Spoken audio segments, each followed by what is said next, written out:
So the scenario is that there are tickets hanging off the printer, the rail is also full of tickets, the manager is pissed off, at least one server's crying in the walk-in, and you're about to quit, and guests are walking out, food's coming back, and it is literally a show. So how do we fix it? Well, in order to answer that question, we first have to understand what made the restaurant busy in the first place, and we have to do a failure analysis of what exactly went wrong. We have two types of special occasions that draw people out to a restaurant.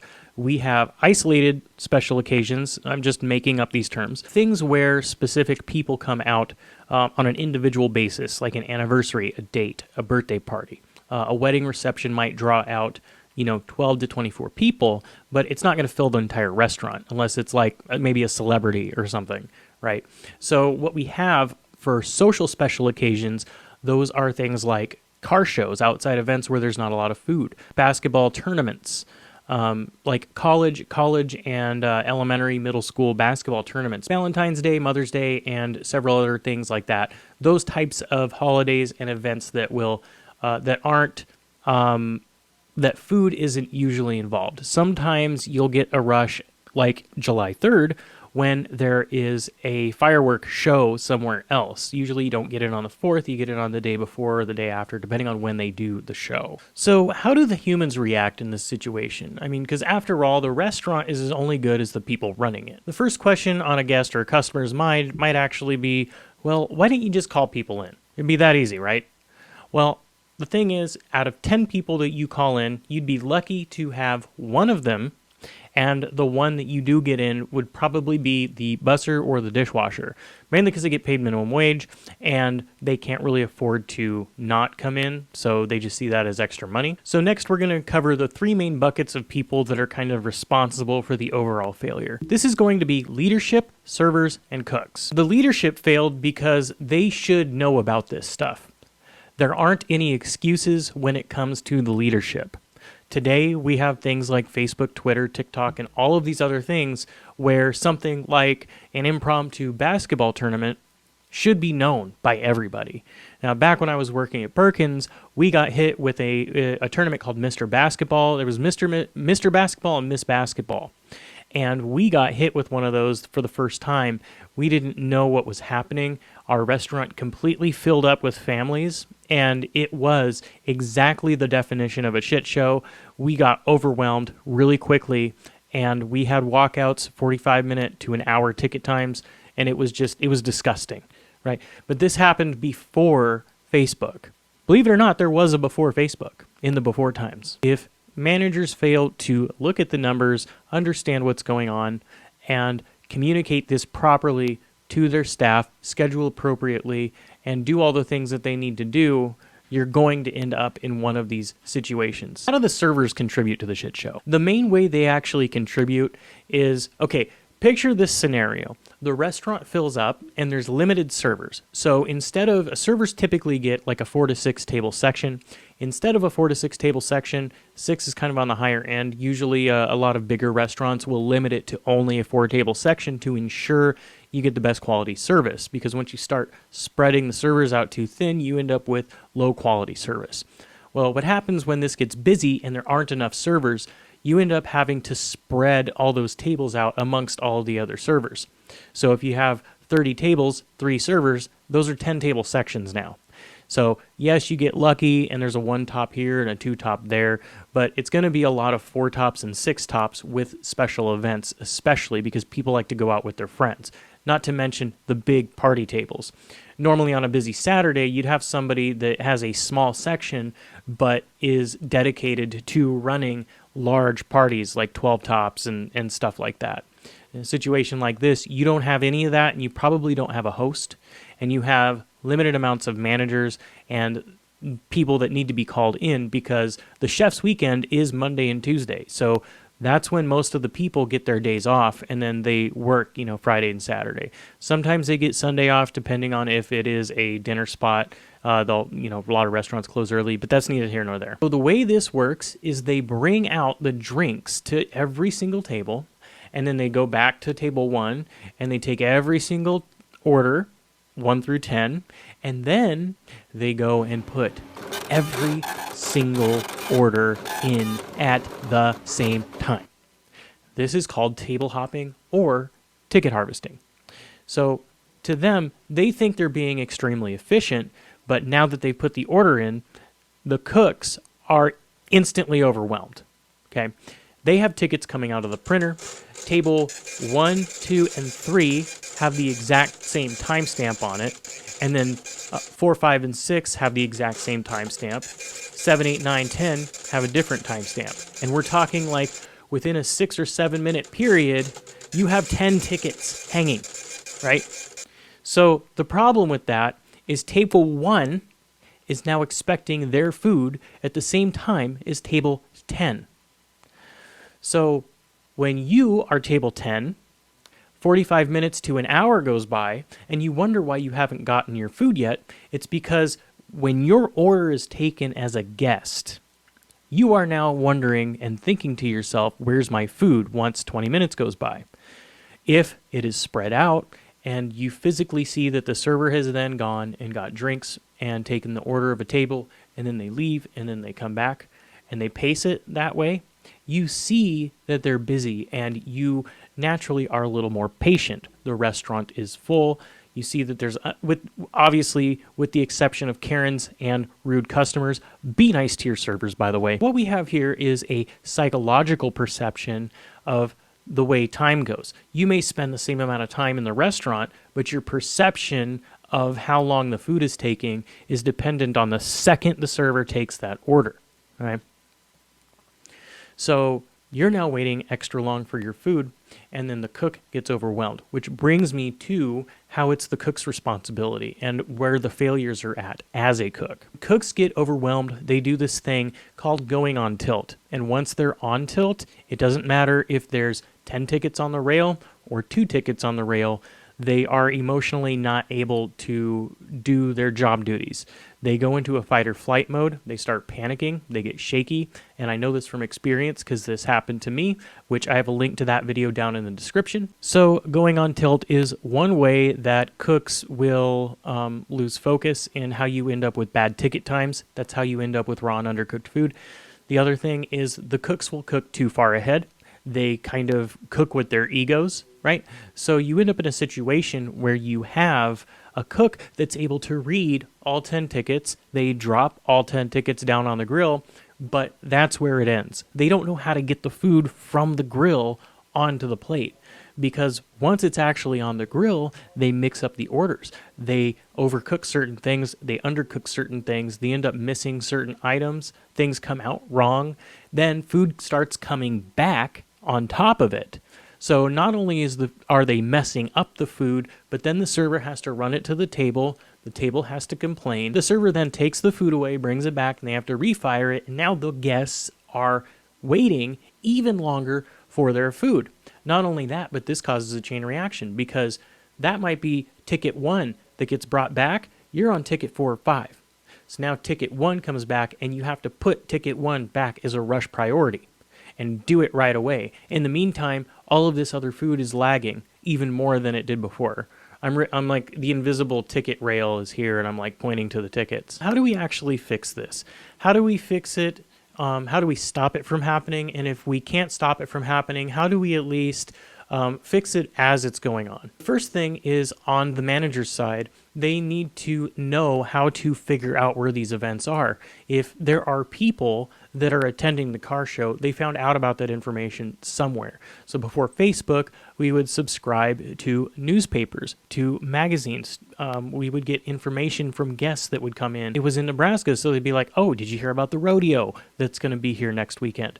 You know, and then we knew that if it's a rodeo, people are going to start showing up for the rodeo during the week so they can watch it. People will plan their whole vacation around this kind of stuff, right? So if we don't plan for those kinds of things, then what happen? So not only that, but they're also able to go back and look at past years of revenue. You can do this manually if you own a small business, or if you are in a big company, you are able to do something called forecasting, which you can take the past numbers and use that to make a prediction about what's going to happen in the future of the business. So following newspapers will allow you to not only support local newspapers, which really need it, as well as the websites, but you can also follow through Facebook. You could follow local events. If there are anything that's happened in the past, like the Mr. Basketball thing I talked about earlier, you can follow those events so you know the date that they're happening. You can, usually with sporting events, you can get free calendars that they hand out that they tell you where all the home games are, so you know that you can schedule accordingly. There's a lot of things that you can do. You schedule and plan accordingly for the front of house. Now, for the back of house, it's going to be similar things. The kitchen manager or the executive chef can go back and do the same kind of forecasting thing. But the other thing that they can do that's unique is they can come up with things like specials. They can come up with specials that are really easy to make. They can come up with things like a French dip or a Philly cheesesteak or something that's really easy to throw together. You gotta make sure that you're taking into account all of the space that you have to work with. You don't want to add a fried special to the menu if you know that a lot of appetizers are going to be ordered, say for some type of St. Patty's Day special or bar rush or something like that, where they're going to eat a lot of fried food. So you come up with a quick, easy special that you can just bang, bang, bang, bang. But it's even more than that, because then you take that special, you communicate it to the front of house, and you do something like a contest. Whoever sells the most amount of specials gets a gift card, gets this, gets that, whatever you can think of to offer as a reward for selling the most specials. And the servers will take that competition and they will fucking run with it. And you'll get entire parties, 8, 10 tops, all ordering this special, and they'll just kill it. And then when you run out, you run out. It's that you give the customer a sense of a fear of missing out. We only have a limited number. We have 35 of this special. Do you guys want to get it while we have it? Yeah, of course. Yeah. Price it so it's priced to sell. And that takes a tremendous amount of pressure off the kitchen. During pre-service, the managers should be talking about why you shouldn't table hop and explain and train them correctly on the steps that they need to take, that they need to take 1 or 2 orders max at a time. Go put that in. You can empathize with them and understand the frustration of knowing that there's a table right there, and then they have to go put an order in, walk back, and do this like back and forth thing. But it's going to help set the cadence. So we went over the managers. We went over some of the things the servers can do. What about the cooks? What can the cooks do? The non-managers, the people that don't have any control over staffing or any of this stuff. What can you do? Well, one of the first things to learn how to do is learn how to read tickets very well if you're new. If you've been here a while, one of the things that you should learn to do is learn to cook food in advance, learn to time your tickets, learn to be able to read further down the line, and then you see that they're over on this ticket, on ticket 6, there's a well-done filet that's an 8-ounce. You know that's going to take 30 minutes to cook. So you drop it right now, and then you work on these other tickets. And then when you see that there's a chicken breast, a thick chicken breast that you need to cook, other things that you have to par fry in the fryer and then throw it in the oven to finish it off, or Wellingtons, or whatever. Get all of your heavy items, the things that take the longest, get those started right away, then start working on your sides and the things that you know won't take as long. And then as your proteins are coming up, you time those proteins with the food, right? And that'll help set the pace. So those are the main things that you can do as a cook. Also, make sure 100% that you're always prepared for a rush, no matter what day it is, Monday, Tuesday, Wednesday. Always be prepared for a rush. That doesn't mean that you need to prep a Saturday's worth of ingredients for a Monday, but don't let yourself get caught with your pants down, basically.